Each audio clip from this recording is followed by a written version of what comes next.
It's Gorman in the Morning with Fletcher and Ryder. Now, 92 KQRS. Gorman in the Morning on Minnesota's 92 KQRS. I am joined by Paul Fletcher. I feel stolen from. As well you should. And, of course, Ryder. I'm going to get medieval on your ass. I think we got Vegas right where we want to. All right. Set ourselves up for an epic comeback. Wow. I am digging on that. Foolish. Go. Ryder's so pissed off about that game, she decided to put me in a good mood and play some Lawyers, Guns, and Money, ladies and gentlemen. That's one dude right there. Have you met that guy? I love Warren. Oh, I did meet Warren Zevon. I played on his last album, in fact. I played one track on his farewell album, The Wind, a cover of Bob Dylan's Knocking on Heaven's Door. Totally unexpected. Greatest night of my life. Wow. Just like, wait, he's here? We're doing what now? It was one of those. Warren Zevon wrote always the greatest first lines of lyrics ever. That song we just heard, Lawyers, Guns, and Money. I went home with a waitress, the way I always do. How was I to know she was with the Russians, too? I mean, come on. I'm in. Wow. I got to hear the rest of that song. And in the Rock and Roll Hall of Fame, finally, long overdue, I love me some Warren Zevon. You know what? He would have the mic drop lines and first lines of the song. Oh yeah, boom! Just drop them in, and then you're hooked. Yeah. You know what else I'm into? I'm into Minnesota. I'm into feeling Minnesota, if you will, which means I need to know what's happening in the world. Paul Fletcher. Good God! Last night's hockey game couldn't have felt more Minnesota. Hey, this is not very Minnesota nice right here. A St. Louis Park homeowner is suing their neighbor and the city over the placement of a driveway basketball hoop. Oh, what is this world coming to? They've also filed a temporary injunction to prevent the kids from playing basketball in their driveway this summer. Fox 9 reached out to the neighbor who filed the suit, but they haven't responded. Like, when I think of my neighbor, I think of, oh, hey, we're not home yet. Do you mind watching our daughter until we get home? Or we ask them. Of course. Not like, oh, your basketball hoop is in a slightly... I come from a part of the world where this is not even remotely possible. The state of Kentucky, where I grew up, you would be, if you suggested that someone not play basketball in their own driveway, the town would have you eliminated. You'd be like, no, you have to leave now. You have to move. Yeah. Unimaginable. It's just... What's wrong with people? Apparently, initially, the hoop was like 6 inches too close to the property line, like legally. So they actually moved it. They moved it. And they're still harassing them. Someone needs a head slap. That's all there is to it. Yeah, I bet that guy's got a unibrow, too. They haven't been able to be reached for comment just yet, shockingly. UPS has announced plans to cut 20,000 jobs, over 4% of its global workforce. Ouch. And close 73 facilities by June of 2025. That's fast. Yeah, and they're citing a significant reduction in package volume from Amazon, its largest customer. Oh, boy. Here's where it gets dicey. UPS is a union organization, so it could be a knockdown, drag-out fight. I would imagine it will be. Hokie Nation is gearing up for Metallica's M72 World Tour concert at Lane Stadium in Virginia. This is pretty darn cool. It's the band's first performance in the state in 15 years, but it's especially cool because Virginia Tech, of course, the Hokie football squad uses Enter Sandman for. It's one of the coolest entries in all of sport. It's as good as anything. I've never not been blown away. Like, who allowed them to take a Metallica song as the theme song of this? I mean, it's cool as hell, but you just don't expect it, especially at Virginia Tech. It's like, like, really? Like, wow, okay. Bunch of eggheads up there rocking some Metallica. It's a really cool tradition. And for them to play that stadium, hats off to Metallica. Hats off to Metallica and Virginia Tech, man. They're implementing parking changes. They're closing parking lots and roads and everything. That's a small town. I've been to Blacksburg. There's nothing else there. So that's going to be a big deal to have Metallica come in. 10 days of chaos. Yeah. And they're, of course, jacking up parking rates, of course, too. A kangaroo caused a commotion on... I didn't know we had kangaroos in America, but I guess if you have them as a pet, they caused a commotion on Interstate 85 in Alabama, leading to a temporary closure of the highway as troopers and the animal's owner worked to remove it safely. The kangaroo's presence resulted in 2 vehicle crashes, but the animal itself was unharmed after being tranquilized and captured. Here's the craziest part. The kangaroo, named Sheila, a baby kangaroo, or is that a female kangaroo, was returned to its owner and deemed safe and healthy by a veterinary team. I think if your kangaroo's running around on the highway, maybe you should have to answer for that. Just nobody tell my husband that you can have a kangaroo as a pet or else one is coming home with us. I don't think you can. Fun fact about Alabama, there are no laws. So double check before you bring one to Minnesota. I think there probably are some laws here. By the way, if you want to see the kangaroo wreaking havoc on the highway, head to our Instagram at 92KQRS. It'll be up momentarily. It's funny that the animal's name is Sheila. That's what Australian dudes call girls, like chicks, birds. There's an Sheila right over there across the bow, mate. Pretty sure a kangaroo, a baby kangaroo, or a child. No, Joey. That's a kid. A Joey. A Joey. A Sheila. Yeah. Sheila's that's what they call girls. I'm telling you. Yeah, you're right. Yep. I was thinking had a kangaroo type. Oh, so close. In the world of sports, as you already referenced, a Minnesota night like many others. I was going to say like no other.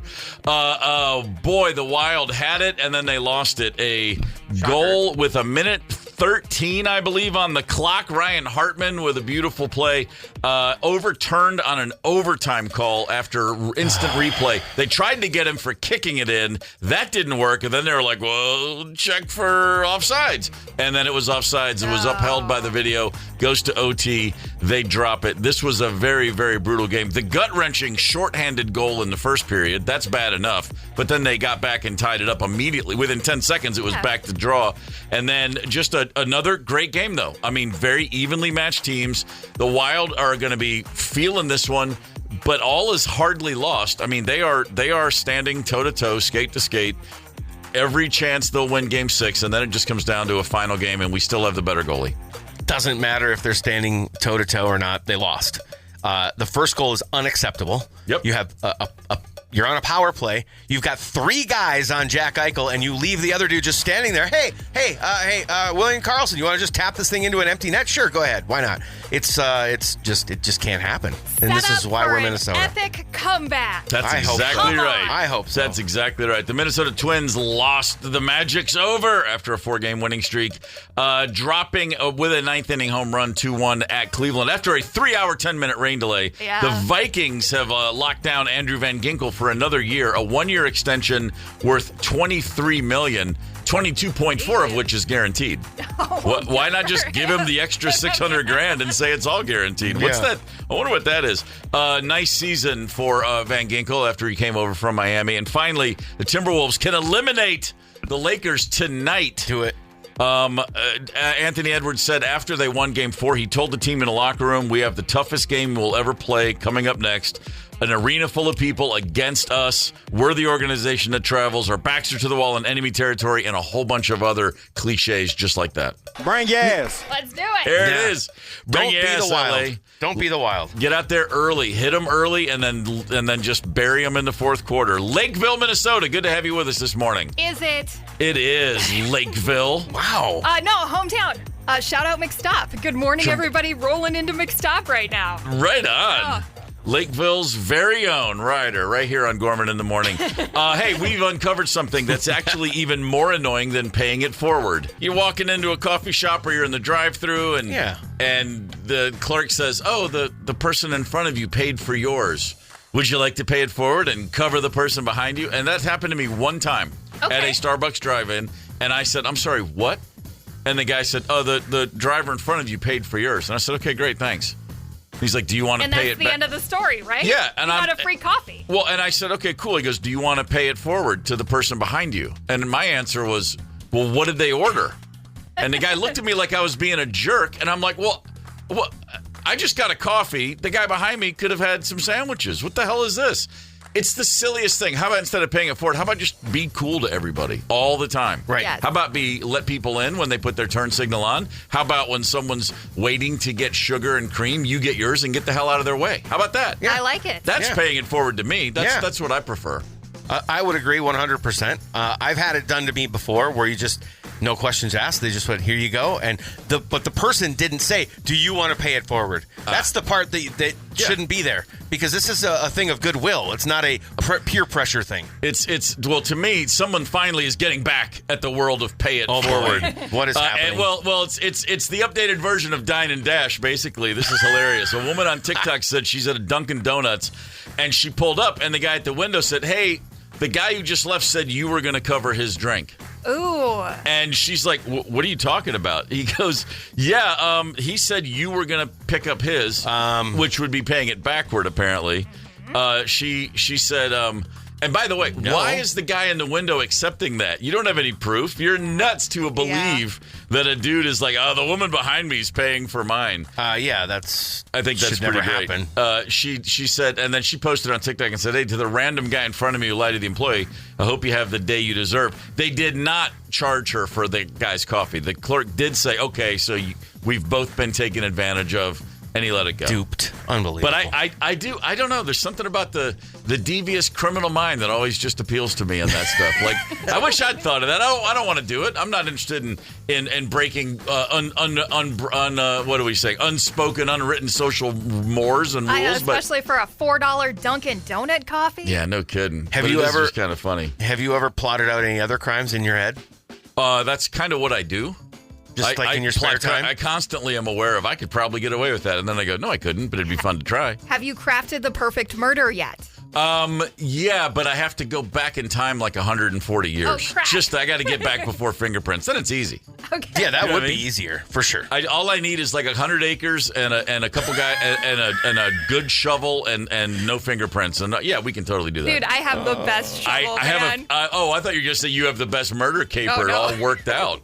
Come on, I see that look in your eye, Ryder. You're dying to tell. You've already pulled it off. Oh, my God, now I'm afraid. Yeah, I am. I'm scared, too. Oh, this is tough. This is an awkward situation. This is a pretty awkward situation. 651-989-ROCK, the talk and text line. I'm just going to share a couple texts, and then we'll move on. Okay. I mentioned, or Ryder did, the perfect murder. Joe texted, all you need is 40 acres and a backhoe that digs down 14 feet because the county only probes to 10 feet. Okay. Wow. I don't know that you should have disclosed the name of that person. Wow. If they gave the name, then, you know. Hey, Ron came in. He said, hey, first things first, he loves the Pretenders. Good job. Right on. Nice work. Perfect murder easy. Tonight, go to a large cemetery and dig a grave to be used tomorrow, just a little deeper, and bury the body there. Wow, that's a lot of work. You got to know a lot about what's happening at that. Do they have burials every single day? I don't know. You need someone on the inside, that's for sure. And is somebody patrolling on a regular basis? I was watching that the new Mobland series with Tom Hardy, and they get rid of they had to get rid of a body, and so they put it in a casket that was already about to be used for someone else. Mm-hmm. They just doubled up. Yeah. That's you got someone inside at the funeral home. I guess that's a good way to do it. Very crafty. Once they close that thing, here's more mouths to keep quiet though. What's that? It's more mouths that you have to keep quiet though. Well, you've already got them by the balls if they're doing that for you. You've already got something over their head. They're not going to talk. I mean, this is how this works in a caper. Yeah, so here's a question for you. This is a debate that has been going on for a while, and now it's flared back up online. Here it is. Very simple. 1 gorilla or 100 human men?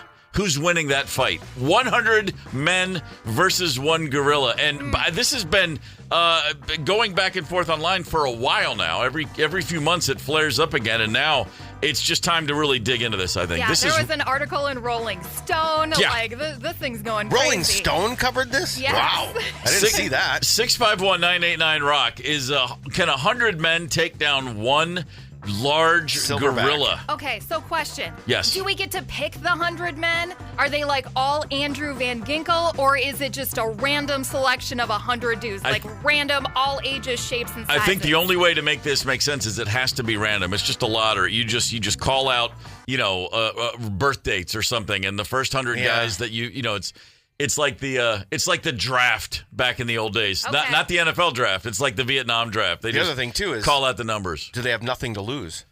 That's very important. Do they have clothes on? 651-989-ROCK. You got 1 gorilla or 100 dudes? Look at us doing all of our research, trying to figure out exactly what 1 silverback gorilla has up its sleeve. The conversation of the day is, could 100 men beat 1 silverback gorilla in a war to settle the score, a fight to the death? This is a shockingly resilient story. It just stays, and people all want to weigh in on this one. As you mentioned, Ryder, Rolling Stone has done a story, much less a lot of other outlets. And you asked right before the break, Ryder, hang on, are the men, you said, are they wearing clothes? Yeah. Are the men wearing clothes? Yes. Because obviously that, gives the gorilla something to hold on to? Shoes and belts might be useful if you're trying to take down a gorilla. How would a shoe be useful against a 500-pound, 6-foot-tall creature? It's some sort of tool. Depends on the heel. Shoelaces. shove it down its throat. I don't, just get in there and, sacrifice one of your two arms, but get a shoe lodged in his throat, and then he loses the ability to breathe. I don't know. Yeah. There are so many variables on the men. Are they all on death row and have nothing to live for? And this is their only chance at freedom or something like that. Or are they randomly picked? Different size, different physical abilities, all of that. The only way it makes sense is it's got to be random selection. But the only way, to me, I think that the humans have a chance is that they have to all work together. It's just basically like a dog pile on gorilla, and they all just at once. That's why it doesn't work. You never get 100 strangers to work together.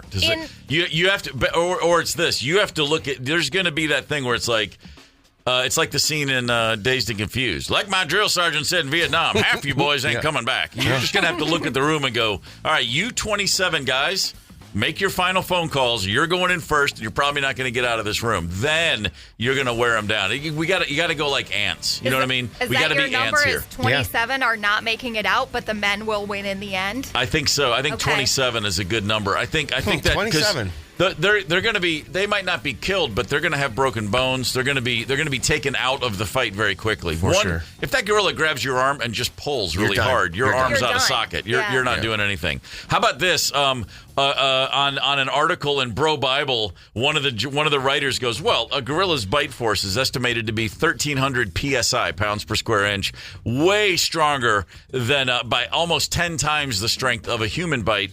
And a force of 1,000 psi can break through human bones, and this guy's got 1,300. So if he's getting his teeth involved, that's a whole nother game changer. Yeah, and he will. He's a gorilla. How many humans can you eat at once? I mean, theoretically, while he's chewing on one, the other, 10, 15 others are, on his back. Let me tell you something. When I watch a gorilla bite through my friend's femur, I'm backing away. I don't care what the situation is. I'm just telling you, it's the ripple effects of the fear and the confusion. Fair. And this guy's like, the gorilla ain't thinking. He's just dancing. That's all he's doing. Somebody can Kill Bill style snatch out the gorilla's eyeball. Oh, okay. That's gonna help you. Yeah. That's definitely gonna help you. I think you just pin the dude down. Like get 10, 15, pin the guy down. Yeah. Those first few though. Fletcher, are you sacrificing those 10 to 15? Is that your number? Are you one of the 10 to 15? Are you the guy who jumps on the grenade? That's the question. I'm actually not in this fight. I'm up in the in one of the skyboxes enjoying a nice buffet that was provided by the host of the event. Of gorilla meat? Probably not. No. I'd probably stick vegetarian that day. Okay. So, by the way, the Rolling Stone article, the thing that's so great about it is they really go in deep with some people that understand gorilla anatomy and physiology. Yeah. The idea that this is a conversation that has been going on for this long. This is why I love being up early in the morning, because I will literally sit. I tell you what, we're going to finish the show in a few hours. We're going to have a great day. Hell, Frank Caliendo's coming in studio today. That's so cool. I mean, it's going to be great. We're talking hockey. Jesse's going to be with us to talk about the Wild right now. And at some point this afternoon, when I'm deeply immersed in some other train of thought, I'm going to go, I know how that gorilla could win. It's going to stay. It's going to stick in my brain. Make sure you text us on Slack when you come to that conclusion. Oh, okay? absolutely. So we have that recorded. 651-989-ROCK is the place to get in touch with us if you have a thought on this or really on anything, whatever's on your mind. Weigh in all morning. We've already gotten some great texts to tell us how to pull off the perfect murder. So we're just up and running. This is exactly what we need on a Wednesday. Gorman in the morning. Coming right back. 92 KQRS. Streaming from 92KQRS.com. Gorman in the morning is back. 92 KQRS. Good Wednesday morning. We've had better days around here, but it's going to be hard to top it. Jessi Pierce coming in at about 8:25 to talk about the Wild. Frank Caliendo coming in around 9:25 to talk about whatever the hell he wants to talk about. Yeah. Always great to see Frank. Looking very forward to that. But right now, it's time to get to the top of the order of business. We're feeling Minnesota. Paul Fletcher, what are some headlines? Republican Carrie Heintzman wins special election for Minnesota Senate seat left open by that disgusting human Justin Eichhorn. Okay. That's all I've got on that. I just want to let that know. Is this the one that's way up north? Yeah. Okay. Yeah, thankfully. Officials will break ground on the first construction project at the Rice Creek Commons this week. the start to a 427-acre development in Arden Hills. They've been like ever since U.S. Bank. Remember, Ryder? That was before you were here, Steve. I don't know if you heard about that. Arden Hills made a hard play to get U.S. Bank Stadium, and it ultimately going downtown. But Arden Hills wanted it. So apparently they've been sitting on this land for quite some time, and they are hell-bent to develop it. The site of the former Twin Cities Army ammunition plant, purchased from the U.S. government by Ramsey County in 2013, will be developed for businesses, retail, and proposed housing. Let's run some metal detectors up there first. Cover the ground just to be safe. You're not wrong there. A lot of armament. That's a good idea. Ron Delsener presents a new documentary directed by Jake Sumner. Will be released in theaters May 30th. The film explores the career of Ron Delsener, a prominent concert promoter in New York City, known for organizing iconic concerts featuring artists like the Beatles, David Bowie, Patti Smith. I mean, just tiny little shows, nothing major. I've known Ron forever. Ron Delsener is a completely insane in all the best ways. I love that guy. Right. Let's get him for 35 years. Let's get him. You don't want him on the show. Okay, fair enough. The documentary features interviews with artists such as Paul Simon, Billy Joel, and Bruce Springsteen, who reflects on Delsener's influence on the music scene. Oh, he's a real character. That'll be, you don't have to know, if you've never heard the name, it doesn't matter. Trust me, anybody that's into live music, that's going to be great. All right. He is quite a character. The show's going to offer a glimpse into his life and the impact he's had on the history of live music. So there you go. Yeah. So that one is, if you're a music fan, go out and get out and see that one in theaters May 30th. Netflix is adding several of Alfred Hitchcock's classic horror suspense films to its streaming service. The Birds, Vertigo, Rear Window, and more are coming. These films will join Psycho, which is already on the platform. The streaming service will also feature films inspired by his works, such as Us and Barbarian. So there you go. Boy, Rosemary Gorman's going to be excited when she hears that. Oh, yeah? She will Big watch Hitchcock a Hitchcock film like there's no tomorrow. Once I've seen them, I don't get a joy out of repeated viewings of those movies. Mm-hmm. She'll just, forget it, man. All day, every day, marathon. If it's on, she's watching it. Hitchcock when they marathon. do the Hitchcock in the theater thing, we're going. I think it's next month. Me and Rosemary. All right, yes, dude, I'm into this. Please, thank you. I love that. So you know what? Really, if you needed some Steve time, what you could do is just kind of subtly go over, turn on Netflix, turn on one of those movies, and then walk away. Sure. Oh yeah. I'm always up for some Steve time. I do like Strangers on a Train. That's the one that with repeat. I'll like if it's on, I'll be like, oh, okay, I'll take a look. Fair enough. But a lot of the other ones, I'm just like, okay, I get it. I can't. Whatever. Yeah, they're birds. We get it. Yeah. I was convinced the bad guy in Strangers on a Train was the dude that played Frasier Crane's dad on the show Frasier. I was like, a much younger version. And I was so disappointed to find out I was the only person that thought they looked alike. That's one of those things. Fair enough. That's what I got. Yeah. Hey, it's the last day of April. That went fast. Oh, my God, it is. We are in May already. That means they're going to be racing horses on Saturday in Louisville, Kentucky. I know, right? That's my excuse to go buy a bottle of Woodford Reserve. I knew I needed one. That's your excuse? Yeah. Come on. And how long will that last you? Oh, it'll last me. I don't go crazy. And I also don't make the mistake of trying to make my own mint juleps. Just don't. Once you have them down there, you realize it's all folly. Just leave it to the pros. What if you go to a pro in town here? Are they still botching it? I wouldn't even think to try. I wouldn't even give him the chance. I would hate to be the guy that looks down my nose. All right. 100 men or one silverback gorilla? That's one of the questions we're trying to answer today. On the text line, this one just came in. If 100 men attacked a silverback gorilla, the silverback would only have to snap one in half before the other 99 run away. That's kind of the point we're making, which is you don't get to pick these guys. You don't go get a bunch of UFC fighters. It's just 100 men at random walking in there. But but they're also confined, right? Like we're in a gladiator's dome, so to speak, right? I guess. It does. You can't really run away. Yeah. Yeah, I don't feel like we're on something the size of a football field. We're not at U.S. Bank Stadium. This isn't hide and seek. This is fight to the death. Yeah, I do think, with that being the case, then, I'm going to clearly come down on the side of 100 men, but it's going to be ugly. It's going to take a while. Yeah. It's going to take a long while. Does the gorilla just get tired? Because, has to. Every Tarantino movie that I watch, killing people looks like it takes a lot out of you. It does. You know what? It really does. That's a good point. Yeah. And 100 of them, forget it. 100%. Ray texted in, you just have to send 10 really big dudes, bag them up and drop them on it, full-blown aerial assault. Okay, I mean, yeah, see, but then he also offers this. Oh, as for the perfect murder, just the middle of shark-infested waters. Okay, but how do you get there? Yes. Do you have a helicopter? Yeah. And that's the thing with... Do you have a dinghy? One of those Jacques Cousteau cool blow-up dinghy things? That's the thinger with the hog farm, too, is getting there. Yeah. You got to get there. Sure. There's lots of ways to screw up on your way to it.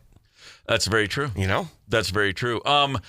So the Ryder, let's talk about this bestest nomination thing that KQ's doing. Yeah, what is happening. this? It's happening. What is this? So Yeah. as it says, I believe the fourth time we've done it, it's KQ's bestest, which we're calling it KQ's bestest because we got cease and desisted for our other name, which made me so proud. But yeah, all the best things, your favorite burger, where you like to get ice cream, goofy stuff like who's the best trash talker. We want to hear from you. Hit us up at 92kqrs.com. And let us know this week because we're going to put out the full list and all of the nominees on Monday. So now is your chance to speak up. Very nice. JTR Roofing, our good friend, sponsoring the bestest this time around. Glad to be with you on a Wednesday morning, except for one guy in St. Louis Park. Not happy about you.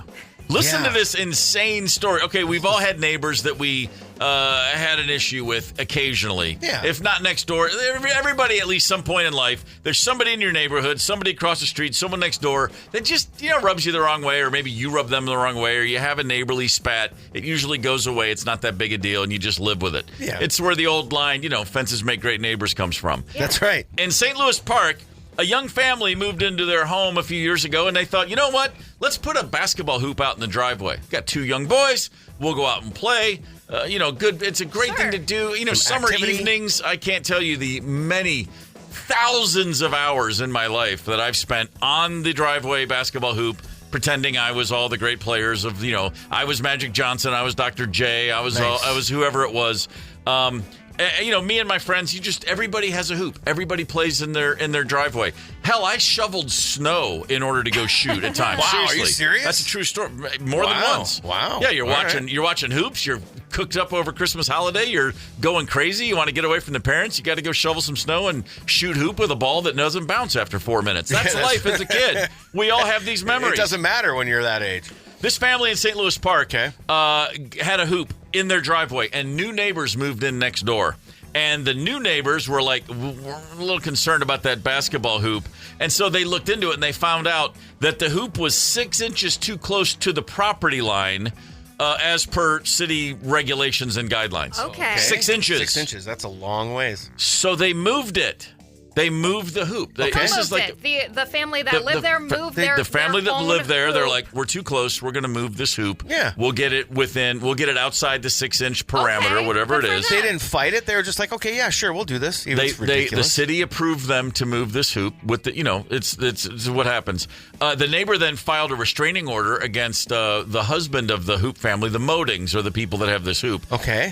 Filed a restraining order because the neighbor has apparently got some, bats in the belfry upstairs. And now they filed a civil lawsuit against the family saying, no, we don't want this hoop here. And not only that, the lawsuit they're filing says they are asking the city to prohibit this family from being able to play basketball in their own driveway. Wow. The next door neighbor wants to prevent the boys from playing basketball through the summer months, citing safety concerns and also saying kids are trespassing by fetching the balls that bounce onto their property. Trespassing. I hope they don't need a cup of sugar down the road. Two thoughts. First is, I want to know the craziest crazy neighbor story you've dealt with. 651-989-ROCK. Have you ever heard of anything this absurd? And two, how do we get how does KQ get a horse tournament or a 3-on-3 tournament in this family's driveway this summer? Because I want to go up there and play some ball. Let's go. Let's get rowdy. Let's find our rowdiest friends. I tell you what, I'm sorry, man. You are filing a lawsuit to keep your neighbor's kids from playing basketball in their own driveway because, A, you don't like the sound of a ball bouncing, which is apparently that sounds mother's milk to me. That's like life makes sense when I hear the squeak of a shoe on a hardwood floor or the bounce of a basketball in a driveway. I'm like, oh, life is good. Mm-hmm. Hey, we beat the Soviets. I go full on. Wow, all right. Hey, man, I'm the most patriotic, God-fearing, loving sports and life guy you met when I'm seeing kids play basketball. And secondly, the ball bounces into your yard and you're calling that trespassing. Yeah. That and what? Who doesn't want to hear, just even if they're not your kids, who doesn't want to hear kids out laughing and having fun? Like, me. No? No. I mean, sorry. Ask a question, get an answer. Yeah. Oh, that went a long ways. I mean, we'll get into it later, but yeah, that's the short answer. We got some neighbors playing ball, and it is annoying. I don't think we should get into it. I think you should get into it with a therapist. Is it annoying? Is it lawsuit annoying, or is it just, hey, friendly conversation? Could you be a little more considerate annoying? I mean, you know how much I hate paperwork. There you go. You're always looking for the easy way out on stuff. Yeah, for sure. There's a lot of ways. Man, I'm just thinking back, because not only would we play in our driveway, we would put the keys in the car, get the battery on so we could turn on the radio. We had loud music blasting too. Yes. Yeah. Get the tunes going to drown out the thump. Man, the lawsuit's pretty crazy. What's the neighbor beef you've ever had? I got one. I mean, I had a leaky toilet when I lived in a condo, and it flooded the guy below me's bathroom, but I ended up with a set of golf clubs out of the whole deal. Obnoxious neighbors. We've all had them, or we've all been them. It just depends, really, on your perspective. I hope not. 651-989-ROCK. KQ Talking text line. Sam from Minneapolis is on the horn. Sam, good morning, sir. Good morning. How are you? Great, brother. What have you got for us? So we got a family cabin up north, and my dad was like the nicest guy in the world. He's that guy that if you don't like him, you have a problem with everybody. Okay. And we're up at the cabin, super bad storm. Me and my brothers are friends, and it's that storm that's so bad it's rattling the windows. We're fascinated but a little afraid. 10:30, 11 o'clock at night, banging on the back door. My dad opens the door, the old man neighbor, standing there in the rain saying, "You need to move that car because that car's tire is on my property line." Wow. We had to literally back up a car, 6 inches, and he waited to the worst moment to tell us. So that's his personality. I do truly believe, though, that you can kill him with kindness type thing. Sure. Fast forward, my dad passes away. I'm going up there to rebuild the cabin. He has got his dog. The neighbor's got his dog taking a dump on our property. Oh, my God. And I'm just like, oh, come on. So I don't say nothing. I walk over. He sees that I see him, and I don't say one word. And he's so embarrassed that all he wants to do is help me rebuild the cabin. And for the rest of his natural life, he helped me rake the yard. He went with me to haul trash. Nicest guy you ever met. I don't know what his problem was to begin with, but yeah, he was a psycho for a while. What a turn. Sam, you won, man. You won that one. Nice work. I'd say so. Thank you for the call. Sam. We appreciate it. Killing them with kindness it always sounds great on paper, but man, that's a tough one. It's really hard to do. Yeah, it certainly is. It's like the Wild winning in the playoffs. It's hard to execute. 651-989-ROCK. Here's a text. I had a neighbor that had 2 cows, and they would crap on my deck. Cows? And then they ate my son's plants that he was growing. I wonder what sort of plants your son was growing. I'm sorry to get all narky on you, but what are you talking about there, How bud? are the cows pooping on the deck? That's a big deck. That's all I know. You got a good-sized deck if cows are coming over to crap on it. How'd they get up on it? There's your silver lining. Wow. My deck is so big, bovines are up here taking dumps. That's a Holstein over there, Yeah, boy. that's fantastic, man. What the hell? Nice work. Getting back to the origins of this story, a neighbor in St. Louis Park has sued his neighbors because their kid's basketball hoop. He's literally saying, I don't want my neighbors to play basketball in the summer. The noise is annoying, and when the ball bounces into my yard and they have to retrieve it, that's trespassing. Dude, come on. This is insufferable. That's what that is. That's a rough one. What a pitiful existence. I got a big. The first place I ever owned a condo 30 plus years ago. Big one day, just boo boo boo, knock on the door. I'm on the 9th floor as the top floor of this building, and I'm like, no one just shows up unless I know they're coming. I didn't know my neighbors, and I look and there's just a dude. I open the door, and he goes, "I live below you." I went, "Okay," and he goes, "My bathroom's flooding right now. You have a leaking toilet, I think." And I was like, that's ridiculous. And then I'm like, oh, well, where else would the water be coming from? I go in and the toilet in my master bathroom, it's just running nonstop, but it's not flooding me, but it was going down, and it did. And so he did. Long story short, we had to, but he was, he's hot under the collar, as if I'm doing this on purpose. Right. I talk him off the ledge. Dude, whatever. I'm sorry. It's on me. It's my toilet. I understand how this works. We'll get you cleaned up. I'll take care of it. Mm-hmm. And then at some point, I end up going to see him to knock on his door to say, are you cool? Are we good here? Because we never exchanged numbers or anything. This was the 90s. You didn't do that. Right. He opens his door, and it turns out, long story short, he's a professional golfer, not somebody you may have heard of. Huh. Well, you might have because he's a broadcaster. His name is Charlie Reimer. He's a great post-career broadcaster. Okay. At the time, he was just a golfer. I'd never heard of him. But I saw like trophies in his condo, and I was like, dude, you golf? Next thing you know, we're chatting. He hooks me up with a set of Ping golf clubs. Oh. I still have them to this day.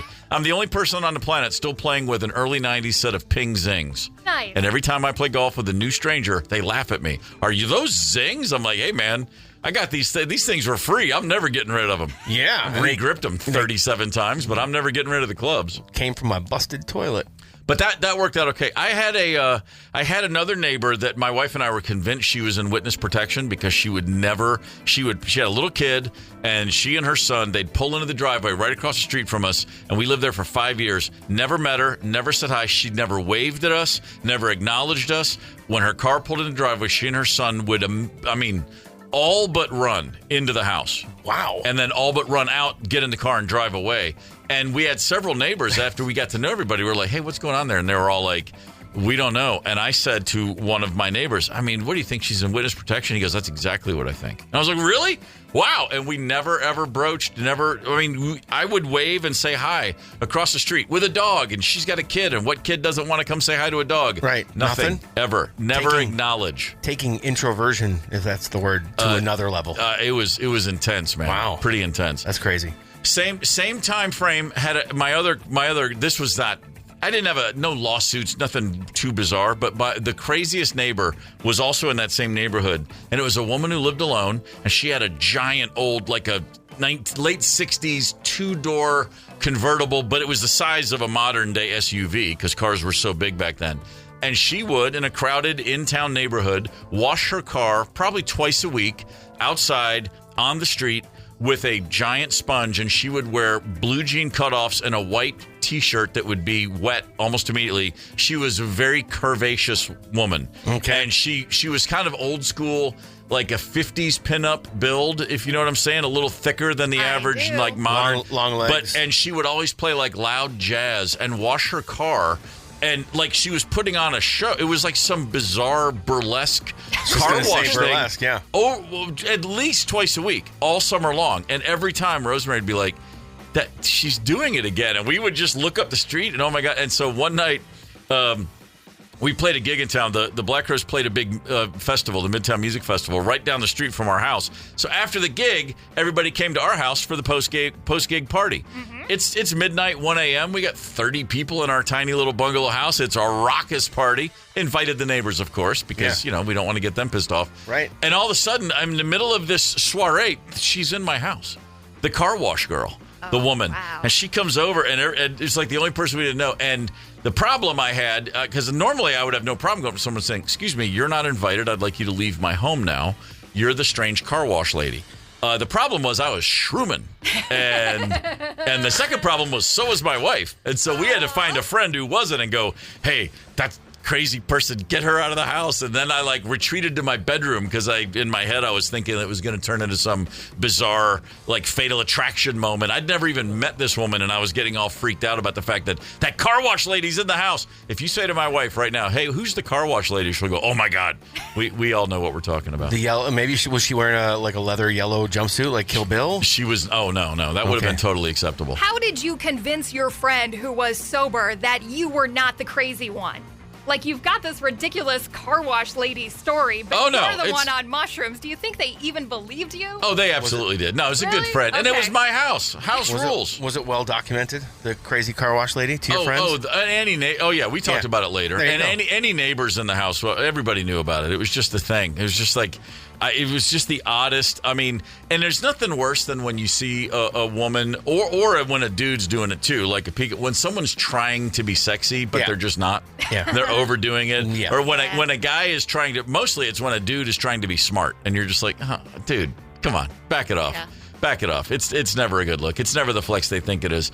It is a Wednesday. It is the final day of the month of April, and there's a lot going on in the world. So much so that we feel like we need to share some with you. We are feel in Minnesota? Yes. Some headlines, Paul, please. Yes, indeed. We've been talking about this one all morning, but this is the headline locally anyway. A St. Louis Park homeowner is suing their neighbor and the city over the placement of a driveway basketball hoop. They've also filed a temporary injunction to prevent the kids from playing basketball in their driveway this summer. Fox 9 reached out to the neighbor who filed the suit and haven't responded. We've been also talking about obnoxious neighbors, or if you've been one, whatever, you can hit us up with on the talk and text line 651-989-ROCK. That's a very good. That's a very good. Nice plug. That's the word I'm looking for. Plug for the phone line. Yeah. That's it. Every now and then, I gotta start upping my pull one right out value of the hat. now and then. Now and then, yeah. UPS has announced plans to cut 20,000 jobs. That's over 4% of their global workforce, and close to 73 facilities by this June, which is insane. Oof, that's a lot. That's very quick too. Citing a significant reduction in package volume from Amazon. Are people really using Amazon that much less all of a sudden? Or is this UPS? I'm not sure. Just using it as a line. You know what I mean? I'm skeptical of that crap. I don't trust anybody in business. Correct. UPS is a union organization, though, so this could be a knockdown, drag-out fight, and we might be talking about this more as it progresses. Two bands in the Rock and Roll Hall of Fame class of 2025 aren't certain if they'll be performing at the induction ceremony. Health issues might keep Bad Company watching a tribute done by someone else. Drummer Simon Kirk alluded to strokes suffered by lead singer Paul Rogers and guitarist Mike Ralphs. Rumor is, though, that Kirk and Rogers will perform. Bassist Boz Burrell, of course, passed in 2006. Soundgarden hasn't performed an official gig since the death of Chris Cornell in 2017, but in an interview with Billboard, guitarist Kim Thale says they need to make sure they're able to provide the proper reverence for Cornell and for the band, and so they're actually mulling whether or not they're going to perform. They haven't done it without Chris, but I would think that Chris would look down on that if you get the right person. Right, he would look down and be happy for them and proud. And I've seen clips of his daughter singing Soundgarden songs, and she wails. Yeah, there's the solution. That might be kind of awesome. You never know. I just got goosebumps talking about that one. This one's not. By the way, real quick before you move off, I'll take any bets. I can tell you an inductee who won't be performing, and that's probably the White Stripes. Meg has not performed in many, many years and has never shown any interest. So, I mean, Jack might get up there and do something, but I kind of feel like they may. He might. I don't know. Well, that'll be an interesting one to see. Can we just even do a Zoom with her, maybe, just to give her something? I mean, if she doesn't want the recognition, she doesn't want it, right? I think she just got other things on her mind. She's elsewhere. Yeah, for sure. She is. By choice, So yeah, absolutely. Good for her. All right, this is the nuttiest. This might be honestly the nuttiest story around the globe. A kangaroo caused a commotion on Interstate 85 in Alabama, leading to a temporary closure of the highway as troopers and the animal's owner worked to remove it safely. The kangaroo's presence resulted in 2 vehicle crashes, but the animal itself was unharmed. After being tranquilized and captured, the kangaroo, named Sheila, was returned to its owner and deemed safe and healthy by a veterinary team. I can't believe they just said, oh, you know what? That's fine. 2 accidents, your kangaroo hopping down the road. Just go home and be happy, I guess. Man, that's the darndest thing. I seen this animal come up. They had another animal sitting in his pouch, man. I was like, man, where'd that thing come from? Had some really long, strong legs, and then these 2 little short ones. Looked like maybe it was a dinosaur. Yeah, Alabama. My wife's from Alabama, so I know of what I speak. There's no laws about anything. You can do whatever you want every time. So game on. Well, at least that's what it feels like when I'm there. It's like the Wild West down there. If you want to see this kangaroo, A, hopping down the highway, B, hopping across traffic onto the hood of another car, head to our Instagram story at 92KQRS. That's what I've got.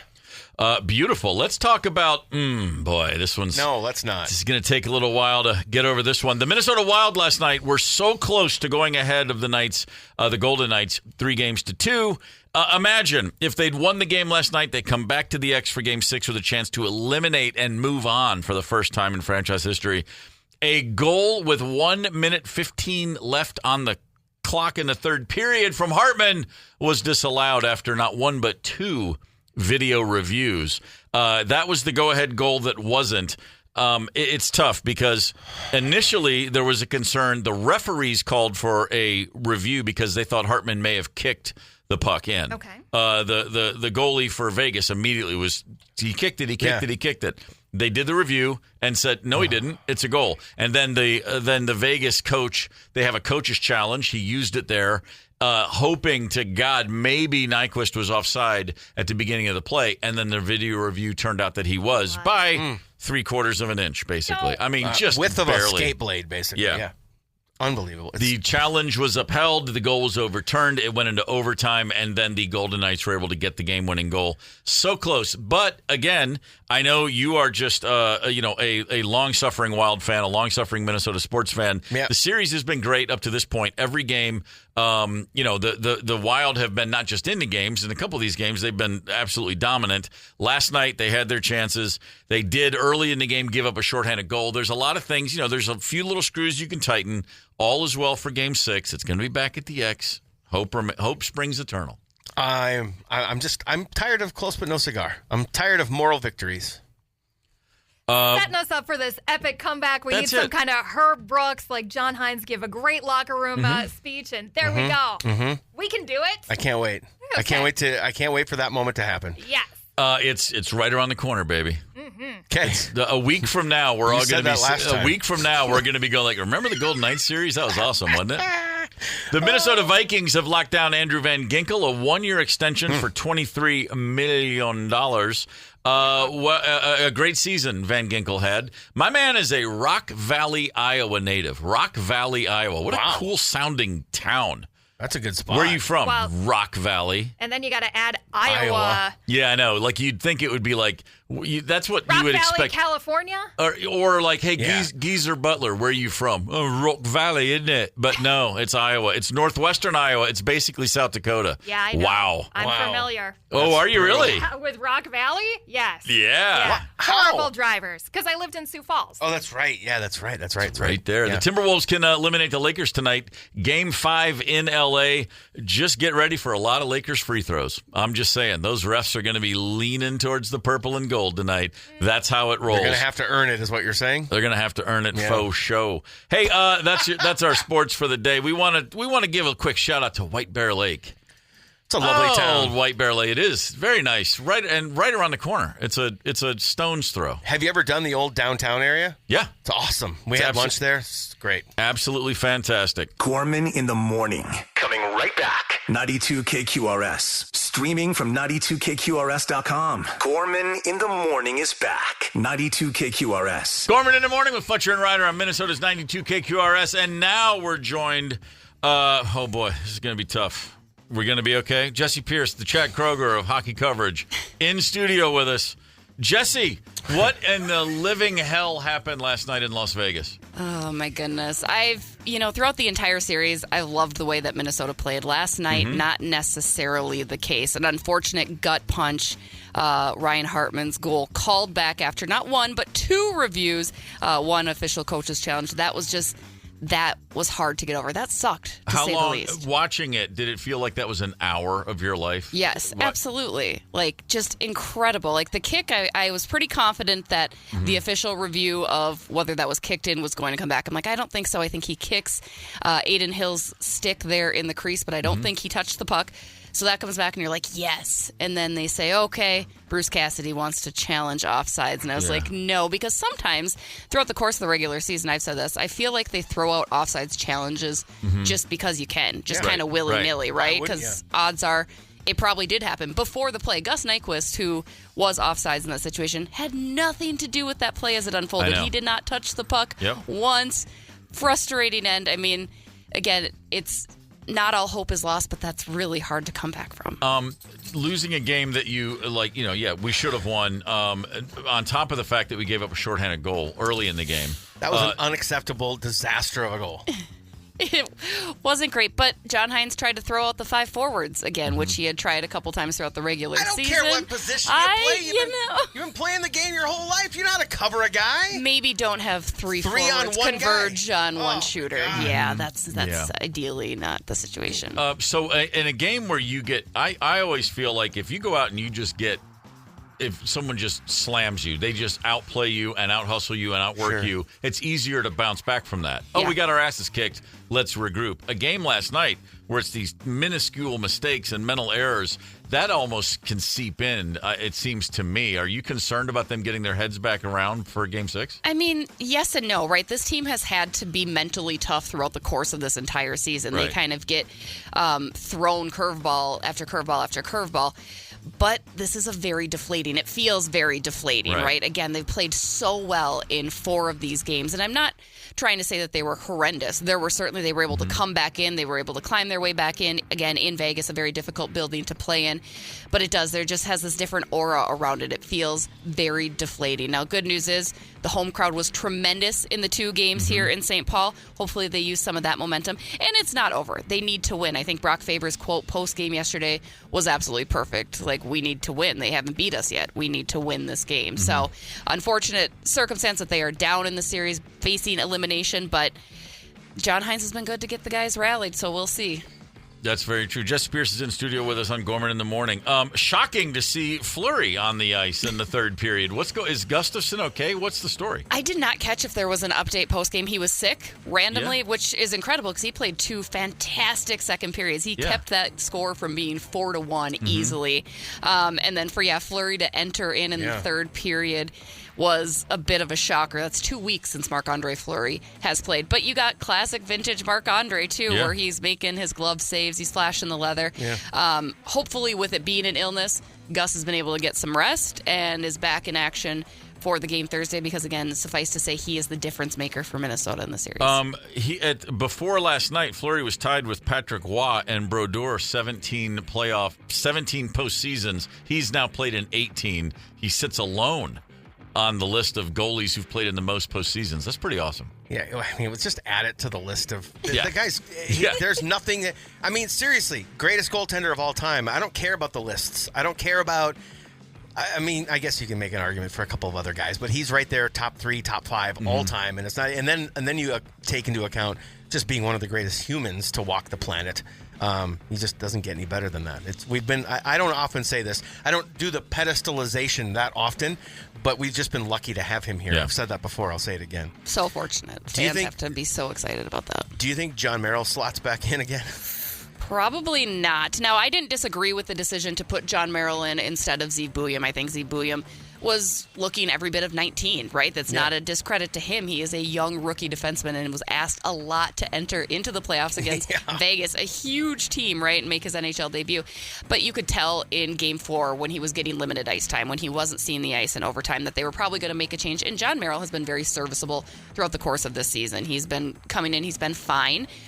There are mistakes. Last night, that overtime goal, little bit on him, so I wouldn't be surprised if John Hines does in fact go back to Zeev, especially for the power play, if not only for the power play, to get that back and going a little bit too, because that was an area that he was quarterbacking on that top unit. Does it have to be a left-handed guy on the power play? Why can't Brock Faber be out there? Brock Faber can. He's on the second one, but Zeev, that's his bread and butter. That's kind of what they liked of him. I think that was a big reason why they decided to start him in the playoffs anyway, is because they said, hey, this kid has this offensive mindset. He's going to be great on the power play, quarterbacking that, so I think that's why they like him there. Kaprizov and Boldy have been outstanding, obviously, just beyond what you would even hope for, much less expect. Who's going to step up in Game 6 and surprise us? If it's not going to be one of those guys leading the charge, is there anybody you think is due for a goal that no one's expecting? I mean, I want to see that third line. Who's going to show up? I got the guy. How about Gustav Nyquist do something? Yes. He does something. You want to get back in the Wild fans' good gracious. I think Gus Nyquist getting a goal will help that tremendously. I laughed. It would have been huge if he got the overtime goal and just kind of been like, sorry, guys, my bad. But that would have been nice. It would be great to see Gus Nyquist do kind of anything out there. He's only scored 2 5-on-5 goals. I don't know how to say that nicely. To do anything. But another guy that's really easy to root for too. Nicest guy in the world, but God. And was such a great playmaker when he was here 2 seasons ago too. So if we could somehow do that. Otherwise, I told you guys this when I was in the first time. Marco Rossi, right? I think he is a guy that this series can really go around. He's been really good on that fourth line. I know a lot of people have their feelings about having him down on the fourth line, but that's gotten kind of that physicality out of him. That's gotten him to go for those second and third chances, that battle, that compete. So I'd like to see Marco Rossi kind of trend upward, whether that's on the fourth line, whether that's moving up to the third, TBD. But I'd like to see that. I like him on the fourth line between those two. Works. It's like he's like the little shrub between two giant trees, right? Yeah. And both of his goals have been those two pounding the boards and him standing where he should be. Yeah, absolutely. I you know what? I'm going to go with Johansson. I want to see a little. He makes noise. He makes things happen. Let's see him finish one. That would be huge. This Game 6, obviously a must-win, literally a must-win for this team. We talked about this a little bit before. It's not in the air. It's not in the water. The past team's failures doesn't impact this team really. It's all in our heads as fans. But so where are you? You're an analyst, but you're also a fan. Like you have your this is my job brain, but then you have your, oh my God, I'm Minnesota Wild frame of mind. What's your gut telling you? What's the central nervous system right now looking at Game 6? It's not feeling great, but that's because of the Minnesota fan in me, right? That's across the board. Every time there's a lot of optimism in my body, I'm like, nope, this isn't good. This is going to be a problem. I do think, I said from the get-go, this is going 7. So I do think Minnesota can regroup, rebound. I think John Hines has these guys just so mentally there. It's going to be hard. It's not going to be easy. It's a travel day today. They're going to have to come back in, and there is no room for error. But I think the way that they've played throughout the course of this series, last night, a slight exception, has been tremendous. I think they're right there. Vegas isn't that far apart from them. I know a lot of people on the outside nationally had picked Vegas to go to the Stanley Cup Finals, to easily push past Minnesota. That hasn't been the case. Minnesota's showing everybody, you know what, we're not that bad of a team. And yes, that's largely around Kaprizov and Boldy, but I think that they have it in them. They're going to have to dig deep, no question about it, because now all the momentum's on Vegas' side. But I think Game 6 could be a really, really good one. Maybe the Wild could trade for LeBron and then get an extra day off. It's always nice, isn't it? I have the best news of the entire series to share with everybody right now. What's that? You know what time game is on Thursday? 6:30. Oh, nice. 6:30 in the PM. I'm looking at it right now. I thought it said 8:30 for sure, but no, it's 6. Guess what? I'm going to go. Nice. Wow. I'm going to go to the game. Yeah. Why wouldn't I? It's at 6:30. It's like practically the afternoon, comparatively speaking. Yeah. I might have to take a flyer at that one myself. Let's go. Good. All right, let's do this. I got seats next to me. You guys can come sit up with me. Done. In the press right box? Boom. Yeah. All right, Jessi, last thing. Give us a score. Game 6. What's the score? 4-3. I'm feeling another overtime game too, oh boys. My God. I know. I hate them. I do. I have to write 2 stories when it goes into overtime because I have to file something at the buzzer. Right. So I despise them. But why wouldn't it? The way that these teams are playing against each other, why wouldn't it go into overtime? Because the Wild have already won 2 games 5-2, and they're going to do another one. They're going to do another one 5-2. I do. I don't hate that. If I'm wrong there, I'm okay. All right, Jessi Pierce, we'll have you in next week when we're talking about round 2. How about that for some optimism? Go. He's been doing it all morning. He's crazy. It's April the 30th. I'm feeling Minnesota. Paul Fletcher, what's happening in the world? Oh, boy. Director Kevin Smith was in town last week. Okay. He recently regained the rights to his movie Dogma, and so he was here on doing a screening of it, and during a Q&A, he revealed he does want to bring a 30th anniversary of his classic, yes, I'm calling it a classic, Mallrats, back to Eden Prairie Center, where it all began. Right on. Filmed there and released in October of 1995, so maybe we could, I say we get after, he's quite present on social media. Let's do it. Let's get after him. Let's get after the Eden Prairie Center. Let's get after the theater there. All right. And let's make this thing happen. I'm down. That'd be super cool, right? That is cool. Go see a screening there. That'd be awesome. Ron Delsner presents a new documentary. That's the name of the documentary. A new documentary directed by Jake Sumner is going to be released in theaters May 30th. The film explores the career of Ron Delsner, a prominent concert promoter in New York City. It offers a glimpse into his life and impact as a key figure in the history of live music in New York City. He's known for organizing iconic concerts for artists like the Beatles, David Bowie, Patti Smith. Nobody you've ever really heard of, but some concerts nonetheless. The documentary features interviews with Paul Simon, Billy Joel, Bruce Springsteen, etc. I've known Ron Delsner since the early 90s. I've worked with him a million times. He is a fascinating character. Yeah? And you said earlier in the show, you mentioned this. You said, we should get him on the show. He's not the kind of guy you would ever put on live radio. You just violation after violation from the FCC. We will send you out with the recorder. You know how much I love bleeping things. He's a colorful character. But just one of those behind-the-scenes guys. The average rock fan has never heard that name. Every band you love knows who Ron Delsner is and thinks the world of him. He's one of those guys. Well, I mean, if he's had that kind of an impact, it sounds like a very interesting documentary. And again, going to be in theaters May 30th. He's one of those wizards behind the curtain, for sure. Awesome. You got to have those. You have to have those to get guys like Bruce Springsteen. Starbucks has opened a new type of store in South Texas. The company opened its first 3D printed store in Brownsville on Monday. I thought you were going to say it was the first time they had a store in a long time where they just served coffee. That'd be nice, right? Yeah. A large 3D printing machine made panels for the store's outer shell using a concrete-like material. Windows, doors, and a porch were then built to complete the concept. The store takes up about 1,400 square feet and has no indoor seating, focusing on mobile order pickups and drive-through customers. 3D printing to this day just blows my mind. It's just way too much for me to make sense of. Well, you can design it here and beam it up to the space shuttle when we were doing that, or the International Space Station, and they can print it out there. It's insane. Yeah. The whole concept is bananas. Take me back, ladies and gentlemen, to a time before all of this. We will if we can get Kevin Smith here and we can do Mallrats. You can just pretend it's 1995 for a minute.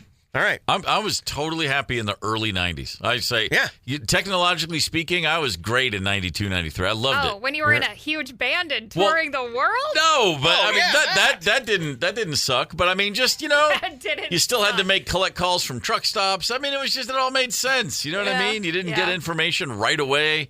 Sometimes somebody would be like, hey, where were you? I said, I was busy, and that would just be okay. Right? You didn't have to explain anything. I was busy. Nobody could pull out their phone and locate you. Things like that. Yeah. Well, normal human activity. Now you can say, well, my phone was on Do Not Disturb.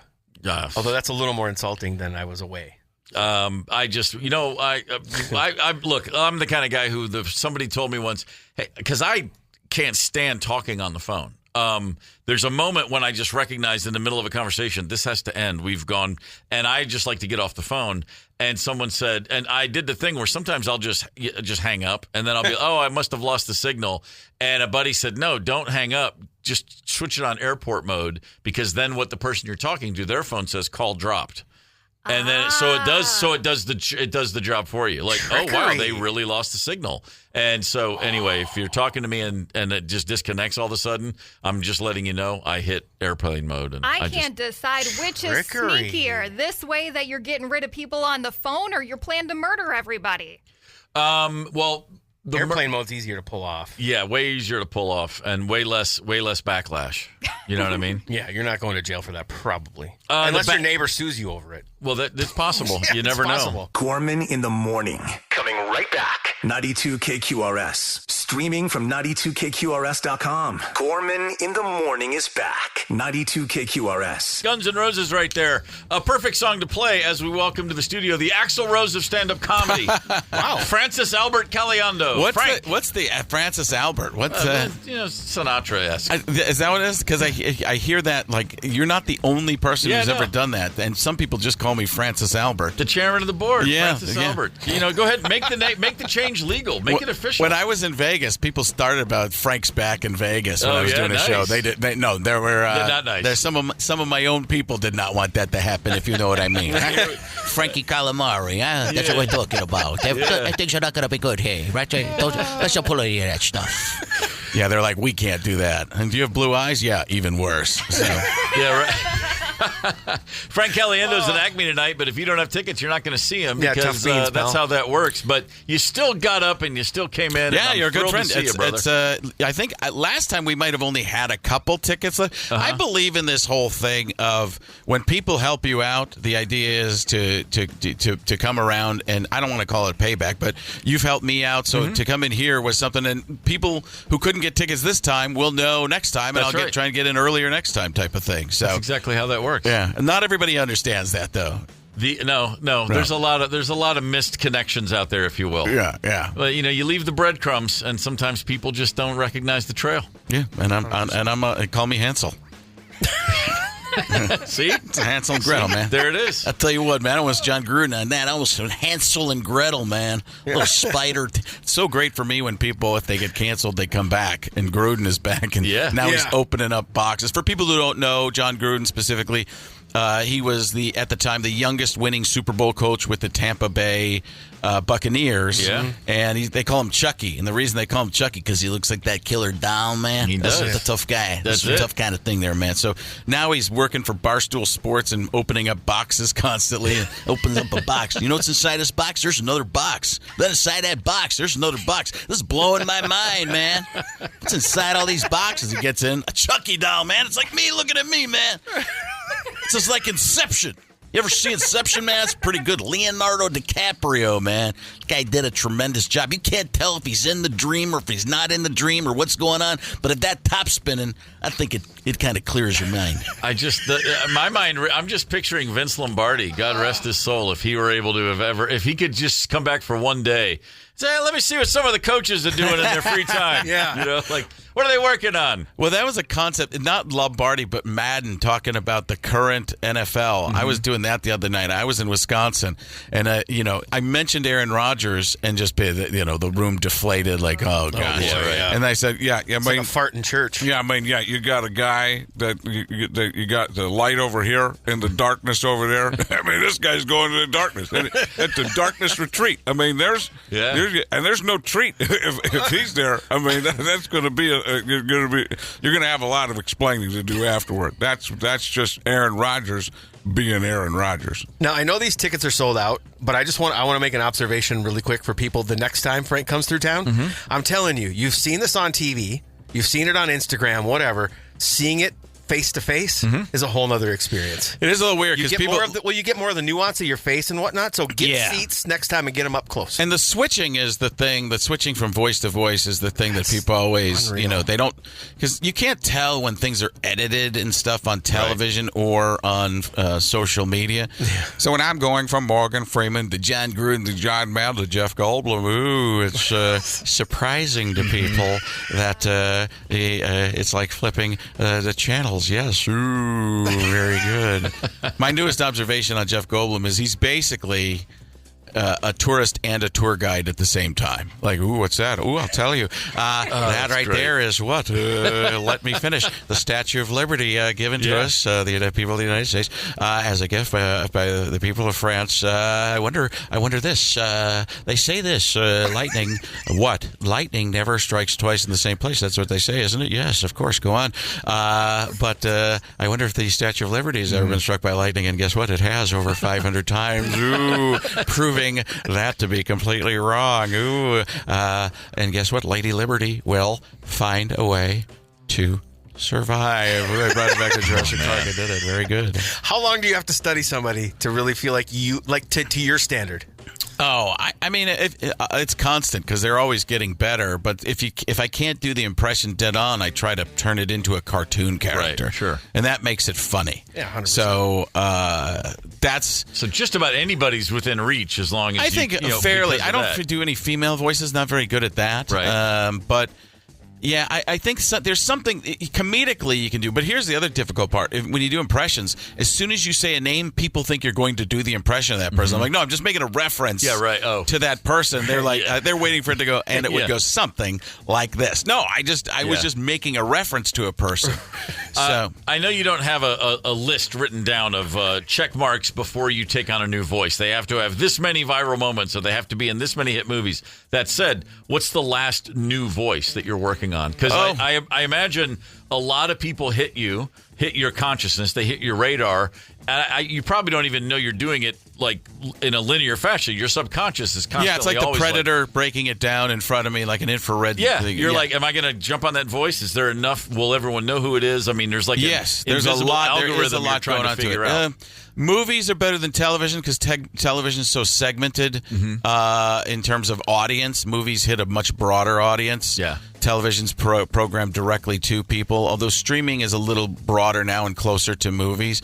But one of my favorite shows, I don't have a bit to do with them, but Better Call Saul was one of my favorite shows, and I just learned to go, did you know that you have rights? The Constitution says you do. Hi, I'm Saul Goodman. And that's all I can really do. But it's nailed for certain people. But within that audience, it kills. Yeah. But outside that audience, you're like, I don't know. So it's not as broad as even a Breaking Bad is, which is the predecessor to. So yeah, there's with sports people, it's do they do commercials? Mm-hmm. That's what made me understand the Charles Barkley, because he was doing the $5 box that rocks. You know, there was those Taco Bell commercials and stuff like that. Sure. When you see somebody, even going back to Madden, Ace is a place. That means you're not just in sports, you're also broader to the you're broadening out the audience. Household names. Yeah, I think so. Even Tony Romo doing Skechers. Oh, look at these Skechers, Jim. They look so good. Here we go, Jim. Tony. Well, everybody's got the same. Like in my mind, it was always, well, if my mom knows who this person is, you know, and it's. Yeah, I think that's tougher though. Now, I think in our generation, our time growing up, I think there was more of that, but I think. My mom, although my mom is about 80 years old, and she probably does know more than in a different way because things are coming across her Facebook feed or stuff like that. My mother-in-law I can think of knowing, like, my son sent me a video of my mother-in-law who's at our house for some reason. I don't know. We don't got to get into that. Yeah, no. But careful. Yeah. But he just zoomed in on what she was looking at her phone. Stephen A. Smith was on her phone. And there's no way she knows anything about Stephen A. Smith, except for the fact that I may be running for president of the United States of America and to the republic for which it stands. But just to see that juxtaposition of Stephen A. Smith on her phone, not a sports person at all. Sure. I was just like, oh, my gosh, that tells me what's going on at my house while I'm not around. That's pretty good. Pretty good. Her son gives her a little leg up, though, too, I think, probably on recognizing some of these people that she wouldn't otherwise. Well, that's my mother-in-law. No, I don't think so. Okay. I mean, she watches very different things than I do. But some things might come across because she knows me. Maybe the algorithm, you know how your phone's always listening. Sure. If I do a Liam Neeson, I don't know who you are. I don't know what you want. And then his next movie's coming out with him on a Zamboni taking a call. You know, we're moving slowly. So, yeah. Frank, do you sing just as yourself? I could. Can you hold a tune? I could do some. I'm not trained. If I trained it, I think I could be. No, what I'm saying is I could. In my act, I will break into like little bits of song. As soon as you add music, which is the thing I always saw with like American Idol, people could sing without the music. As soon as you threw the music in, you're like, wow, they can't stay with the timing. They can't stay with the music. I wish I had worked on that a lot more. I'm trying to think. There's a couple things. Well, I'll tell you why I'm asking. I have a buddy who is not. He's not at all up to. He's not a professional mimic at any. He doesn't do impressions, but the ones he does, he can sing like he sounds like singers. He can't carry a tune in his own voice to save his life, but if he does a singer, he can actually hit the notes. What? Yeah. It's just a weird. I mean, I just think about how brains work. How you have such a gift. I mean, it's clearly. I think it would make it much easier. I could do it in a voice easier, especially if it's the voice of the actual person, because then you're just parroting, right? You're not creating as much as parroting. And not parodying, but parroting. Aping. To aping. To do something like that. Mimicry does change that because you have not just the map, you have the full GPS and it's guiding you through. So I can sing a little bit, but if I'd have worked on it, and I wish I had, I would have a lot more. But I always thought I was just trying to be a straight comedian first. I thought, well, when you're singing, you're really just rhyming stuff. It's funny rhyming, but that never appealed to me that much. It was more about getting the facial expressions, getting the physicality of the person, and there is some of that in music. But musicians, especially singers, they completely change between speaking voice to you can lose a British accent out of nowhere. And with your singing voice, so it's very different. I thought of them almost as characters. So, but I think I also thought about it completely wrong at the time. I wish I would have done more of that because you get a different audience with singing impressions. Frank Caliendo's in studio on Gorman in the Morning tonight. Last night, you were at Acme. You're there again tonight, or is it tonight and tomorrow? I'm sorry. No, last night and tonight. I was going to say, yeah. 2 nights. Tickets are not there, but you'll be back at some point. Lasting Impressions mini tour that never actually stops. Yeah, I just gave that to a tour. I gave that to the social media people as a joke, and they put it on there on my website. And I was like, let's leave it. Let's see what happens. You're a busy man. That's perfect. How many gigs a year do you even know? Like, what's the average? I wasn't doing a lot, but now I'm doing a ton because I'm working on all sorts of new stuff. Nice. That's the key. That's what makes it a lot of fun for me is different bits and expanding older bits into longer chunks. So it's trying to find a way to get to a new special. And what I had was lots of quick hits and get in and get out. And now I'm trying to expand each of those things, whether it's in the voice or talking around the character. Sure. To make it more in-depth is really what it is. You know, the singing thing, another part of that, a lot of musicians and a lot of comedians, I always find there's a real crossover. I know a lot of people that do both who thought about doing the other at some point when they were younger. You know, like, right. I think there's a real parts of the brain that fired up that you have some skills in. There's kind of some similarities there, which is what made me think of that earlier. But unlike a songwriter, if you write a song, you go play that song, you can't keep going back to it and expanding it. You can, right. can, but the audience after a while is going to go, enough jamming. I'll get to the chorus. Right. But with a bit, you can always, I mean, it seems like you can open that door. The audience may have, they think they know where you're going, but you can just always add on. And then with the way I do stuff, I can put it earlier in the act or move it around in the act, and then that will change the tags and where it comes, what comes after it. Yeah. So it'll build and change the synapses. It'll change the routing of the river, so to speak. Sure. It'll start going in all different directions. And like, now I have something completely new. When you're regimented, you're only doing the same thing, and then your brain keeps in that repetitive nature. As soon as you start opening it up, there's a much more chance of creating during that process. So that's what makes it fun. Doing the same thing over and over. Being in a band, bands get tired of their stuff. You play it over and over, but that's what the audience loves. So it's there. How do you find something new? It's a mix. That's always what the art is for the people in the band. A manager would have you play the same song 4 times in a night if they could. Sure. Yeah. Oh, sure. 100%. The first time U2 toured in America, they opened and closed with "I Will Follow," their first single.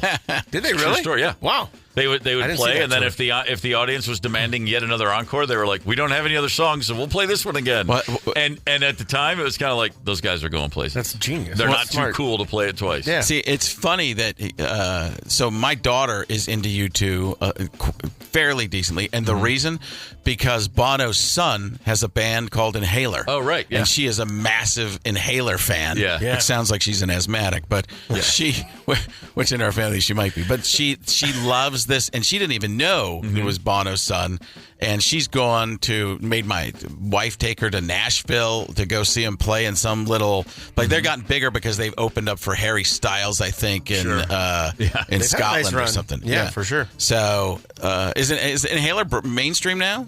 Fairly mainstream? They're getting radio play. Yeah, because they're pretty big. Does your daughter like the show Bad Sisters on Apple TV by chance? Because that kid's sister, Bono's daughter, is on that show. Oh, I don't know. How about that? How about that family all making waves on their own? Doing okay. I didn't even know that, but is that fairly new? It's a couple seasons. How old is your daughter? Well, she's about to be 19, so she's a freshman in college. Yeah. So she's kind of doing her own thing, but she can't be bothered by you. Well, no, she's great, and I also have the ability to get tickets with the agency. Right. My agency has tons of people. We've gotten, unbelievable Harry Styles tickets and stuff like that where she's sitting next to friends of his and types of things. And, sure. So I will keep abusing that as long as I can just to keep my daughter close to me. My son, it's more sporting events, but a couple of music things. But my daughter, she's really into music. It's good. That's great. Cool. Yeah, that's great. You, as a high school kid in the early 90s, we were talking before we turned on the microphones, you were staying very fresh. You were always listening to the newest things like, say, Dr. Hook. Yeah, right. Steve Miller Band. You said, I was really into Dr. Hook. People would laugh Miller. at me for being like a jukebox listener at the time. It was like everyone was listening to grunge and stuff like that, and I was getting into classic rock types of things from Steve Miller, like you said. Dr. Hook was. I'm trying to think of some of the other stuff. Bad Company. Those are a lot of the things I was listening to. But it did transition. I had friends that were always listening to the new kinds of things, the independent type of artists that what became the CD store at the time in Waukesha, Wisconsin, off of Blue Mound Road. Nice. We'd go there and just look at CDs and get the newest stuff. But I don't know. I was always behind in music, so. But everybody needs that cool friend that keeps you tuned in. Yeah. The friend with more money than you that could afford all the CDs, that kind of thing too. Yeah, sure. Like then you can just burn them. Yeah, for sure. As the youngest, I don't think we could even burn them at that. It was too early on in the CD world. That's true. We couldn't even do that. I was a music fanatic. I was the youngest of 8, so all my friends had more money. I had a lot of friends who were only children, and I learned early on they'll have all the records. Their parents just give them $10 like it's nothing, and I was like, all right, you got everything I need to hear right here in the house. It's good stuff. Frank Caliendo, you are at Acme tonight. I'm sure you'll be back soon enough. Minneapolis, of course, known for 2 things. It's got a great music scene here forever, but also a great comedy town. I know you always appreciate Lewis coming Lee, back. who's at Acme and has been there forever. Legend. It's an amazing thing. A lot of clubs book acts based on who can sell the most tickets all the time. He's very eclectic with who he brings in across the board, new people, older people. It's not always the same. A lot of clubs are like cookie cutter types of things, but Lewis has always brought in different types of acts and tried to get people before anybody knows about them, and that's not really the case with 99, probably 90% of the comedy clubs out there. It's like, well, this sells, so we're just getting these people through. He's like, no, I'm going to book. To your point, I saw Pete Lee at Acme as a feature. I think he emceed for me back in the day. Are you serious? Oh yeah. Yeah, I think it was Pete Lee opening for Nick Swartzen at Acme back in the 90s. And Nick and I started out together, basically. He was in Minneapolis. I was in Milwaukee, but he was doing it for, I don't remember who was doing it a little bit longer. I might have been doing it for 2 months longer than him. And we did a comedy competition at Acme to go to Aspen. He actually won it and went to Aspen. And I remember him getting the Barks root beer commercial. He used to stay at my house. I didn't have a house. He used to stay at my apartment in Milwaukee on the way through. And so you make these friendships too. And Lewis was a big part of that. That's cool. Frank Caliendo, it is always a pleasure, brother. You know you are welcome here anytime. Yeah, I appreciate you guys having me. Always good to see you. We got to roll. Paul Fletcher's going to stick around and play some great music for the next few hours. Yeah. Enjoy that, why don't you? Yeah, we've been busy, so I need help. Help me fill in the holes. 651-989-ROCK. Tomorrow, rank you very much with Eric Perkins. Perk is coming in. We'll be back on Minnesota's. Co-creator of that thing. That's right. Yeah. Minnesota's 92 KQRS. Gorman in the Morning is also Gorman on the go. Get the 92 KQRS app and stream live or catch the Gorman in the Morning podcast anytime. 92 KQRS.